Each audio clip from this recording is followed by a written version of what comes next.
Hello my dear student, how are you? I hope आप अच्छे होंगे। स्टूडेंट, आज का वीडियो या आज का टॉपिक आपका है motion in straight line path. इसकी शुरुआत हो रही है जो कि 11th फिजिक्स का एक इम्पॉर्टेंट चैप्टर है, या इसको बोल सकते हैं कि इम्पॉर्टेंट टॉपिक है। इस पर हमारी तरफ से आपको बहुत सारे वीडियोस आने वाले फ्यूचर में मिलते रहेंगे, ठीक। और तो और आप जिन वीडियोस को देखते हैं उनको कंप्लीट पूरा एंड तक वॉच करिए, क्योंकि आपको इस तरह से करने से आपकी नॉलेज नो डाउट इंक्रीज होगी, बेहतर से बेहतर होगी, ठीक है। तो आइए हम लोग टॉपिक को शुरू करते हैं। टॉपिक है motion in straight line path, okay, या motion in straight line. Clear? तो लेट्स गो स्टार्ट। तो क्या है आपका मोशन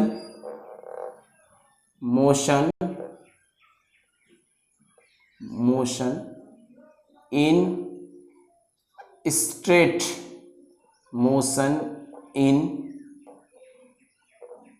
स्ट्रेट लाइन, ये बोल सकते हो या पाथ भी बोल सकते हो, कोई दिक्कत नहीं होनी चाहिए आपको। Motion in straight line path, ठीक है। चलिए जी, motion in straight line path या मोशन इन स्ट्रेट लाइन को हम लोग पढ़ते हैं, समझते हैं क्या है, ठीक है। अब मैं आपको बताऊं कि इसको पढ़ने से पहले, इसको शुरू करने से पहले आपको बहुत सारी नॉलेज ऐसी होनी चाहिए, अंडरस्टैंडिंग आपकी बेहतर होनी चाहिए। क्यों? क्योंकि आप इसको तभी समझ सकते हो जब आपको चीज़ें शुरू से ही क्लियर होती रहे, क्योंकि ये चैप्टर आगे जाके थोड़ा सा क्या हो जाएगा, कॉम्प्लेक्स हो जाएगा, या बोल सकते कॉम्प्लीमेंट इसमें आने शुरू हो जाएंगे। तो अगर आप चाहते कि अच्छा अंडरस्टैंड हो, बढ़िया से समझ में आए, तो नो डाउट इसको बहुत बारीकी से, बहुत सीरियसली आप इनको वॉच करिए, समझिए, देखिए। प्रैक्टिस तो मेन चीज़ है। आप कॉपी पर इसको लिख लिख के प्रैक्टिस करिए, चीज़ों को अपने नज़रिए से देखिए, अपने व्यूज़ के हिसाब से देखिए, आसान हो जाएगा आपके लिए समझना, ठीक है। तो देखो जी, कहते हैं कि हमारी डेली लाइफ में, हमारे यूनिवर्स में, हमारे surrounding, everything is in the motion, okay. हर एक चीज़ किस में है? मोशन में जी। क्यों? कैसे कह सकते हो? आप सुबह से जागते हो, रात तक जब तक सोते नहीं हो, आप बहुत सारी चीज़ों को किस में देखते हो? मोशन में देखते हो। कहीं गाड़ी चलती हुई आप देखते हो, कहीं बर्ड्स को फ्लाई करते हुए देखते हो, कहीं आप जो है कोई एयर चलती तो उसकी वजह से क्या पेड़ हिलते हैं, हिलते कि नहीं हिलते? बिल्कुल हिलते हैं जी। इसके अलावा बहुत सारी ऐसी चीज़ों का मैं एग्जांपल आपको दे सकता हूं जो कि क्या है, आपको मोशन में है। ये सारी चीज़ें दिखने वाली हैं, कुछ ऐसी चीज़ें जो दिखती नहीं फिर भी मोशन में है। फॉर एग्जाम्पल मैं आपको बोल सकता हूँ कि earth is in the motion, clear, but it not look like, या it's not look like in motion. ये मोशन में तो है पर हमें मोशन में दिखती नहीं, इमोशन की तरह हमें नहीं दिखती। ऐसा क्यों होता है? क्यों? क्योंकि इसको बोलते हैं रिलेटिव मोशन। रिलेटिव मोशन का मतलब हुआ कि अर्थ के रिस्पेक्ट हम क्या है, रेस्ट में है, अर्थ किस में है? मोशन में है। इन चीज़ों के बारे में जाने से पहले, या इनको समझेंगे तो है ही आने वाले दिनों में, लेकिन हम आपको छोटे छोटे एग्जाम्पल के जरिए इन चीज़ों को क्लियर करना चाहते हैं। इसके बाद मैं बोलूँ आप कहाँ किसके पार्ट हो जी? हम तो यूनिवर्स के पार्ट हैं, हम ब्रह्मांड के पार्ट हैं, ठीक है, बहुत अच्छा। अब यूनिवर्स में कौन कौन आता है जी? यूनिवर्स में आपके होते हैं प्लैनेट होते हैं, सैटेलाइट होते हैं, सन होता है, अर्थ होता है, सबको बोल सकते हैं।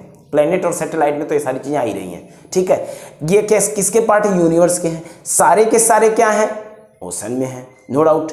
सन क्या है? सन खुद के साथ, अपनी गैलेक्सी के साथ, या बोल सकते हैं यूनिवर्स के साथ खुद भी मोशन में है। बट कहा जाता है कि सन मोशन में नहीं है। क्यों नहीं है? क्योंकि सन का अर्थ क्या करती है? रिवॉल्यूशन करती है। तो हम अर्थ को क्या मानते हैं? मोशन में मानते हैं, सन को रेस्ट में मानते हैं। ऐसा थोड़ी ना है, सन भी क्या है? मोशन में है। बट जब दो लोगों के या दो ऑब्जेक्ट के बीच का मोशन स्टडी किया जाता है, तो नो डाउट किसी एक ऑब्जेक्ट को आप रिलेटिव रखते हुए, या आप बोल सकते हो कि एक दो ऑब्जेक्ट की मोशन को हम स्टडी तभी करते हैं, डिडक्ट करने की कोशिश तभी करते हैं जब हम किसी एक ऑब्जेक्ट को क्या मान लेते हैं, क्या एज्यूम करते हैं?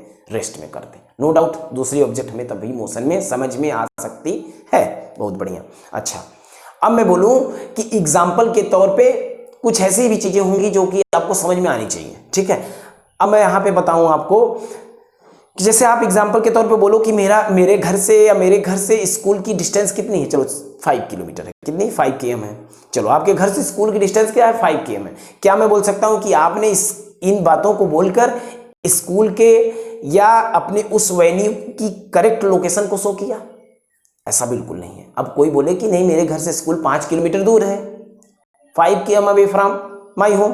तो क्या ये पॉसिबल है कि बताए हुए आदमी को या जिसको आपने बताया वो स्कूल तक पहुंच जाएगा? उसकी आपने लोकेशन दी, हो सकता है नहीं पहुंचे, दिक्कत होगी, नहीं पहुंच पाएगा। तो इसके लिए आप क्या करेंगे?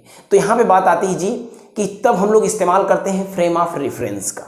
किसका इस्तेमाल करते हैं? फ्रेम ऑफ रेफरेंस का। तो ये फ्रेम ऑफ रेफरेंस क्या है, इसको निपटाया जाए।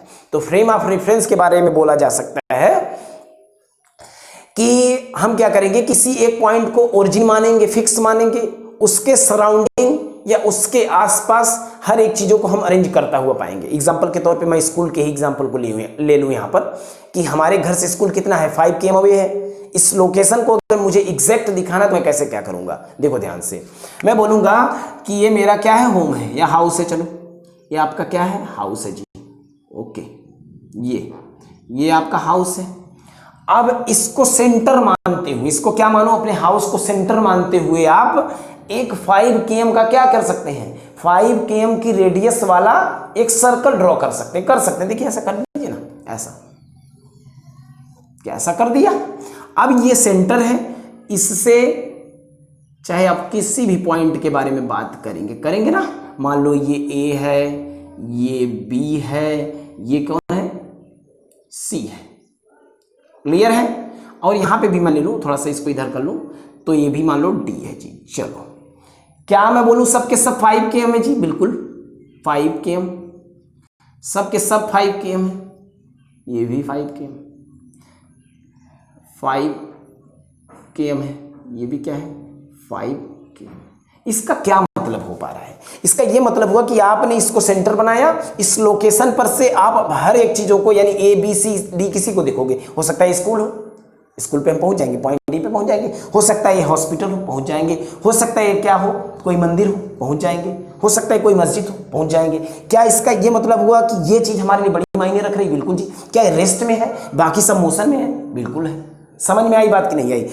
तो हम क्या कर सकते हैं कि एक रेफरेंस पॉइंट का इस्तेमाल करते हैं। सो हमारा ये पॉइंट अगर वो है, ये सेंटर ऑफ द सर्कल है, नो डाउट हमारा हाउस क्या है, सेंटर ऑफ दिस सर्कल, जो 5 किलोमीटर की रेंज में आ रहे हैं, रेडियस वाले रेंज में आ रहे हैं, वो क्या है, इसका उसका ये बोल सकते हैं, इनका क्या है, ए बी सी डी का क्या है, सेंटर है, या इस सर्कल का क्या है, सेंटर है, नो डाउट। तो इस हाउस से चाहे ए हो, चाहे बी हो, चाहे सी हो, चाहे डी हो, सबके सब क्या है, 5 km है। क्या अब इन तक पहुंचना आसान होगा?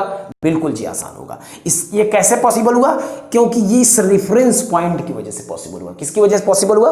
रेफरेंस पॉइंट की वजह से पॉसिबल हुआ। बट जब हम लोग पढ़ेंगे motion in straight line path, तो हम इसको यूज ना कर एक रेक्टेंगुलर शेप का क्या यूज करेंगे, क्या यूज करेंगे, फ्रेम ऑफ रेफरेंस यूज करेंगे। अच्छा जी, इसको यूज करेंगे। तो फिर इसका क्या मतलब हुआ? इसका यह मतलब हुआ कि अगर आपको मैं बोलूं कि ये ओरिजिन है या ये रेफरेंस पॉइंट है, बाकी ये यहां पे आप मान लो कि एक साइकिल थी, यहां पे एस थी, एक साइकिल है, या साइकिल को मैं सी से लिखूं, ठीक रहेगा, सी से, चलो भी एस से ही लिखते, कोई दिक्कत नहीं। ये पे मान लो यहाँ पे एक साइकिल थी, यहाँ पे कोई मान लो काऊ थी, हाँ, तो इन सब की क्या इस रेफरेंस पॉइंट से लोकेशन पता चल रही कि नहीं पता चल रही? तो इसको क्या बोलेंगे जी, रेफरेंस पॉइंट। बट इनको क्या बोलेंगे, इनको बोलेंगे रेफरेंस, क्या, इन सब को बोलेंगे रेफरेंस ऑब्जेक्ट बोल सकते हैं। क्या बोल सकते हैं? Reference object. और इस पूरे सिस्टम को हम क्या मान सकते हैं? Frame of reference. बट इसमें एक एडिशनल चीज या एक और थिंग होनी चाहिए। वो क्या है? इसमें एक और थिंग जो आएगी उसका नाम होगा वॉच, क्योंकि टाइम को भी मेजर करेंगे ना आप, तो टाइम को मेजर करने के लिए इसमें क्या इस्तेमाल कर लेंगे, यहाँ पे कहीं घड़ी रख देंगे, उसके हिसाब से। अच्छा 2 सेकंड पे साइकिल कहाँ थी? यहाँ थी। अच्छा जी, काऊ कहाँ था? यहाँ था। फिर 3 सेकंड बाद कहाँ पहुंचा? यहाँ पहुंचा। तो 3 सेकंड 2 सेकंड आप कैसे मेजर करोगे? यहाँ पे कोई वॉच वगैरह रख लोगे। So watch, reference point, clear. और कौन? रेफरेंस ऑब्जेक्ट के साथ जो सिस्टम कंप्लीट हो रहा है। आई बात समझिए कि नहीं आई? उसे क्या कहते हैं? Frame of reference. समझिएगा फिर से मेरी बात, क्या मैंने बोला है? रेफरेंस पॉइंट, रेफरेंस ऑब्जेक्ट और एक वॉच के साथ जिस सिस्टम को हम कंप्लीट कर रहे हैं, नो डाउट वो सिस्टम क्या कहला रहा है? Frame of reference. सो ये अपना क्या है? Frame of reference, frame of reference, frame of reference. Okay, समझ में आया? ये फ्रेम ऑफ रेफरेंस, बहुत बढ़िया। बट यहां हमने रेक्टेंगुलर की बात की थी, तो रेक्टेंगुलर के लिए हम लोग ऐसे इस्तेमाल कर लेंगे, इस तरीके से, ये तरीका होगा आपका। इसको आप ओरिजिन मानोगे जो कि लोगे, और ओरिजिन के बाद यहाँ पे आप बोलोगे ये और ये दो लोग हैं, एक ए है और एक बी है जी। तो चलो ये अपना रेफरेंस पॉइंट हो गया, ठीक है ना। तो ये क्या हुआ, इसको हम मिला दें और इसको भी हम मिला दें। इसको हम बोल दें कि चलो ये R1 है, ये R2 है। चलो जी ये वाला फिर क्या हुआ, तो मैं बोल दूं कि इधर की ओर R1 2 है और इधर की ओर R2 1 है। तो ये पूरा सिस्टम क्या कहलाएगा, फ्रेम ऑफ रेफरेंस, जिसका ये क्या होगा, रेफरेंस पॉइंट होगा। ये आपके रेफरेंस ऑब्जेक्ट हो सकते हैं भी। और यहाँ पे अगर कोई वॉच रखी है, कोई क्या रखी, वॉच रखी है इस तरह से, ठीक है, तो वो क्या कहलाएगी, पूरा सिस्टम जब कंप्लीट करेंगे तो ये वाई एक्सिस और ये वाला एक्स एक्सिस, सो ये अपना क्या कहलाएगा, रेफरेंस, फ्रेम ऑफ रेफरेंस। ये पूरा सिस्टम लेके फ्रेम ऑफ रेफरेंस है, okay. But reference point, reference object and watch, clear, collection, इनका क्या कह सकते हैं, इनका कलेक्शन क्या कहलाएगा, फ्रेम ऑफ रेफरेंस कहलाएगा। आई होप ये आपको क्लियर हुआ होगा जी। फ्रेम ऑफ रेफरेंस दो तरह के होते हैं, कितने तरह के होते हैं जी, दो तरह के होते हैं। कौन कौन से, एक होता है इनर्शियल फ्रेम ऑफ रेफरेंस, दूसरा होता है non inertial frame of reference. तो इनर्शियल फ्रेम ऑफ रेफरेंस क्या है, इसके बारे में थोड़ा बात कर ली जाए जी। तो इनर्शियल फ्रेम ऑफ रेफरेंस को आप बोल सकते हो कि ऐसा फ्रेम ऑफ रेफरेंस जिसमें न्यूटन्स के लॉ वैलिड हो, जिसमें न्यूटन्स के लॉ क्या हो, वैलिड हो। न्यूटन्स के लॉ वैलिड होने का मतलब कि Newton's law of motion, clear. तो हम बोल सकते हैं कि न्यूटन के वो लॉ जो कि मोशन के लिए क्या है, कैपेबल हैं या बनाए गए हैं, वो क्या हो, जब किसी फ्रेम ऑफ रेफरेंस के लिए वैलिड होते हैं तो उसे क्या बोलते हैं, इनर्शियल फ्रेम ऑफ रेफरेंस। कौन सा, मैं यहां लिख दे रहा हूं आपका, inertial frame of reference, inertial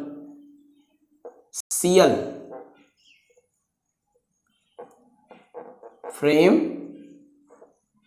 of reference. इसको आने वाले चैप्टर्स में, आने वाले टॉपिक्स में बहुत डिटेल में क्लियर किया जाएगा, बट यहाँ पे जो मैं आपको समझा रहा हूँ उसको ही समझिए।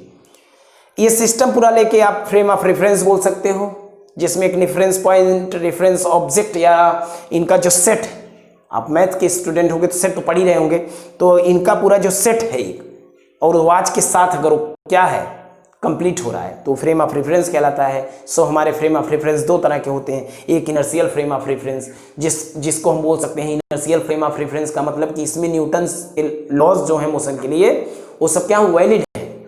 इसमें क्या होगा कि दो ही पॉसिबिलिटी होती है इनर्शियल फ्रेम ऑफ रेफरेंस में, या तो ऑब्जेक्ट किसमें हो, एक यूनिफॉर्म मोशन में हो और ऑब्जेक्ट पर नेट फोर्स 0 हो, क्लियर, और ऑब्जेक्ट का एक्सेलरेशन कितना हो, 0 हो, ऑब्जेक्ट के वेलोसिटी में कोई चेंज ना आ रहा हो। तो ऐसा अगर हो रहा है तो वह किस कैटेगरी में जाना चाहिए, इनर्शियल फ्रेम ऑफ रेफरेंस में। फिर से सुनिए, यूनिफॉर्म मोशन का होना, ऑब्जेक्ट पर नेट फोर्स 0 होना, ये एक कंडीशन हो सकती है। यूनिफॉर्म मोशन का होना, अगर ऑब्जेक्ट यूनिफॉर्म मोशन में है तो भी हो सकती है जब नेट फोर्स 0 हो, उस पर नेट फोर्स उस पर क्या हो, 0 हो, एक्सेलरेशन उसका क्या हो, 0 हो, नो डाउट, क्लियर। अच्छा, इसके बाद बोल सकते हैं कि net force 0, acceleration 0, force 0, object किस में चली गई, इनर्शियल फ्रेम ऑफ रेफरेंस में। बहुत बढ़िया। अब अगर मैं बोलूं कि इसमें अगर एक चीज और जोड़ दे तो बहुत अच्छा लगेगा, बहुत बढ़िया समझ में आ सकता है। क्या कि सब तो सब इसमें specially inertial frame of reference में कौन सा न्यूटन्स की लॉ, 3 लॉ हैं, उसमें से सेकंड लॉ अगर वो वैलिड है, या जो इसको क्या करता है, inertial frame of reference Newton's के सेकंड लॉ या सेकंड लॉ जो होता है मोशन का, उसको क्या करता है, कंप्लीट ओबे करता है, तो भी वो कहलाता है क्या, इनर्शियल फ्रेम ऑफ रेफरेंस। तो आप ध्यान रखिए, जब भी इनर्शियल फ्रेम ऑफ रेफरेंस की बात करिएगा तो न्यूटन्स के लॉज उसमें तो वैलिड है ही है, लेकिन कौन सा लॉ पूरी तरह से वैलिड है या जिसके बारे में बात की जाती है, तो जी second law of motion, clear. तो इसके बारे में हम बोल सकते हैं। बहुत बढ़िया, ये समझ में आ गया होगा अभी तक, ठीक है। अब force is not equal to 0 and acceleration is not equal to 0, then the system will not be the inertial frame of reference. अगर force is not equal to 0 है और acceleration is not equal to 0 है तो वह inertial frame of reference नहीं हो सकता। फिर क्या होगा जी, तो बात आती है non inertial frame of reference. तो non inertial frame of reference का मतलब ये हुआ, दूसरा मैं ले रहा हूं, दूसरा ये non inertial frame of reference, ये समझिएगा।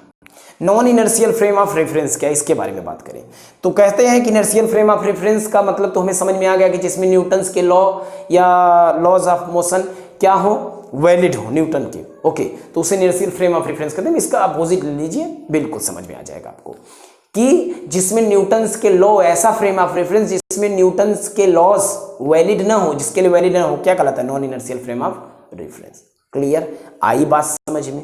अब मैं आपको एग्जांपल के तौर पे इसमें थोड़ा कुछ और समझा दूं जी।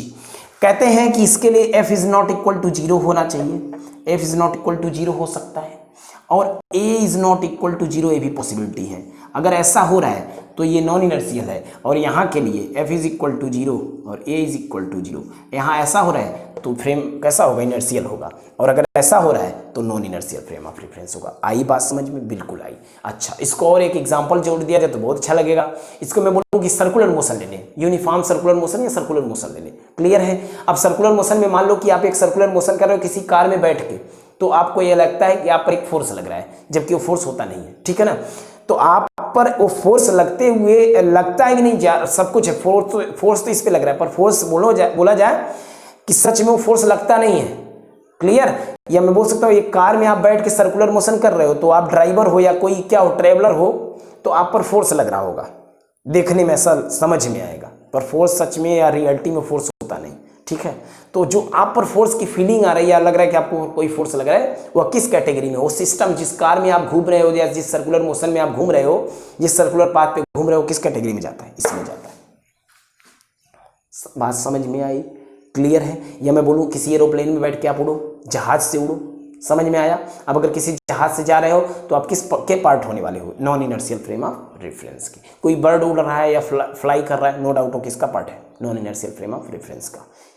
इनर्शियल फ्रेम ऑफ रेफरेंस सिर्फ और सिर्फ किसके लिए पॉसिबल है, न्यूटन्स लॉ ऑफ मोशन, और किसके लिए नहीं पॉसिबल है, न्यूटन्स लॉ ऑफ मोशन, क्या कहते हैं, non inertial frame of reference किसके लिए पॉसिबल नहीं है, क्या कहते हैं, न्यूटन्स लॉ ऑफ मोशन के लिए पॉसिबल नहीं है, ठीक है, या लॉज ऑफ मोशन के लिए पॉसिबल नहीं है। आई होप ये आपको क्लियर हुआ होगा। क्लियर। अब मोशन इन स्ट्रेट लाइन को हम बोल सकते हैं, या ये अपनी मैकेनिक्स है, क्या है, मैकेनिक्स है। चलो जी, इसको मैकेनिक्स की कैटेगरी में आप रख दिया, आप रख दी किसमें, मैकेनिक्स में, मैकेनिक्स। अच्छा, इसमें रखा है तो कुछ तो मतलब होना चाहिए इसका। आपने बोला कि चलो ये मैकेनिक्स है, ये मैकेनिक्स की एक शुरुआत हो रही है और बहुत आपके गले पड़ने वाली चीज़ है। क्लियर है। आप नीट और आईआईटी का एग्जाम वगैरह देने के कभी सोचेंगे तो ये चीज़ें आपको बहुत तंग करेंगी। मैकेनिक्स का पार्ट आपको बेहद परेशान करने वाला हो सकता है, आपकी समझ बूझ पे डिपेंड करता है। अच्छा समझ में आया होगा तो नो डाउट बहुत आसानी से निपट लेंगे। दिक्कत हो सकती तब जब आप कैजुअलिटी दिखाएंगे। चलिए ठीक है, मैकेनिक्स के बारे में सुना जाए, बोला जाए जी। मैकेनिक्स के पार्ट को हम बोल सकते हैं, मैकेनिक्स का एक पार्ट कौन है, motion in straight line path. Okay, अच्छा जी। अब मैकेनिक्स को 3 पार्ट में डिवाइड किया गया है। कितने पार्ट में, सुनिएगा ध्यान से, कितने पार्ट में, 3 पार्ट में। एक है आपका स्टैटिक, कौन सा, स्टैटिक। स्टैटिक में क्या है देख लीजिए, पहला पार्ट ये फर्स्ट मैकेनिक्स को बोला जाएगा स्टैटिक, स्टैटिक ये है। दूसरा पार्ट जी क्या है फिर बता दीजिए, तो दूसरा है काइनेमैटिक्स। दूसरा क्या है, काइनेमैटिक्स। अच्छा जी, काइनेमैटिक्स क्लियर है। तो तीसरा बता दीजिए, तो जी तीसरा है डायनेमिक्स, डायनेमिक्स, डायनेमिक्स। ओके, अच्छा, इन तीनों का मतलब बता दीजिए फिर।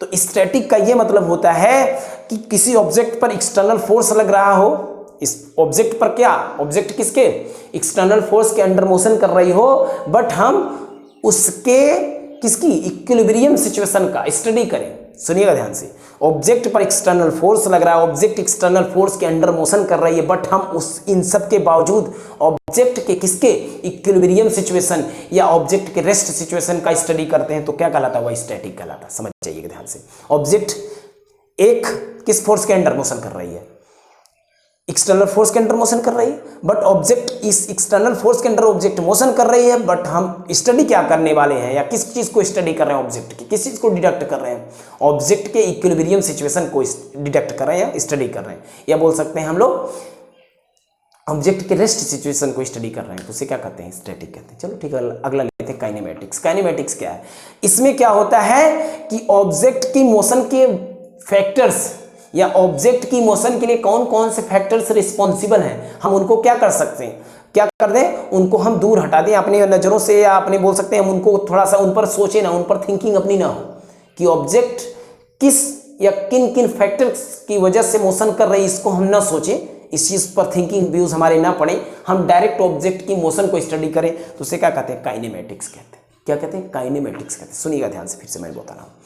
ऑब्जेक्ट किस या किन फैक्टर्स के अंडर मोशन कर रही है, क्लियर है, उन चीज़ों को हम क्या कर दें, न समझने की कोशिश करें, या उनको निगलेक्ट कर दें, या उनको क्या कर दें, इग्नोर कर दें, उनको इग्नोर करके स्टडी करते हैं ऑब्जेक्ट की डायरेक्ट मोशन को, तो उसे क्या कहते हैं, काइनेमेटिक्स कहते हैं। आई होप ये समझ में आया होगा, नहीं आया तो एक बार और समझिए इसको। क्या कि ऑब्जेक्ट किन फैक्टर्स के अंडर मोशन कर रही, इस चीज़ को इग्नोर करना और डायरेक्ट ऑब्जेक्ट की मोशन को डिडक्ट करना क्या कहलाता है, काइनेमेटिक्स कहलाता है। ओके जी, ठीक है। इसके बाद फिर डायनेमिक्स क्या है, डायनेमिक्स इससे इंप्रूव हुई चीज़ है, और डायनेमिक्स का मतलब होता है कि ऑब्जेक्ट की मोशन के लिए कौन कौन सी थिंग्स रिस्पॉन्सिबल हैं, कौन कौन से फैक्टर्स रिस्पॉन्सिबल हैं, उन सबको समझ के मोशन को स्टडी करना या डिडक्ट करना कहलाता है क्या, डायनेमिक्स। आई होप ये चीज़ें आपको अच्छी तरह से क्लियर हुई होंगी। इस वीडियो में बस इतना ही, अपना ख्याल रखिए। Okay, thank you.